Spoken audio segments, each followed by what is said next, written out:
Now that you have an idea what a factorial is, let's go into an example. So how many 3-digit numbers can you make using the digits 1, 2, 3, 4, 5, and 6? Repetition of digits is not allowed. Well, this seems very similar to what we were doing. So why did we just do factorials? I mean, you can go 1, 2, 3 for our 3 digits. And then, okay, the first time there's 6 choices, then there's 5 choices, and there's 4 choices. And we could use the fundamental counting principle and say, hey, that's 120. Boom, done. So why even bother using factorials for this question? Now, maybe you can see where they'd be using them. Here we have like a 6 times 5 times 4 situation. So maybe that was originally a 6 factorial. But then how do I get from 6 factorial to 120? Well, if we just think about this for a second, it probably, if we go back to canceling out our factorials, somehow we canceled out a 3 factorial. That's gone. Now the question is, well, how or why? And that's where this whole kind of section leads us into the permutation formula. And what that permutation formula is it starts out as 6 pick 3, meaning this is 6 is how many options we have, and 3 is how many of those options we're actually going to take. So then our numerator is going to be how many options we have, so 6 factorial.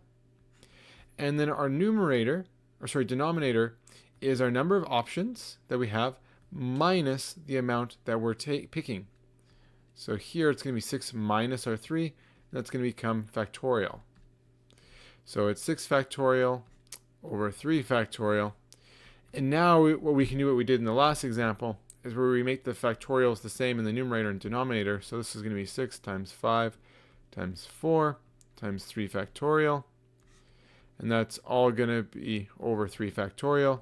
Those cancel out. And yes, you're left with 6 times 5 times 4, which is 120, which seems like a lot more work. And it is in this case. But the calculator can do this calculation for you, which is helpful. And sometimes we're going to have multiple permutations in one question, and then it's really, really helpful. So here's the generic permutation formula. So when we plug in n pick r in our calculator, it's actually performing the following calculation for us. So we see n pick r is equal to n factorial over n minus r factorial. So in our last question, we said 6 pick 3.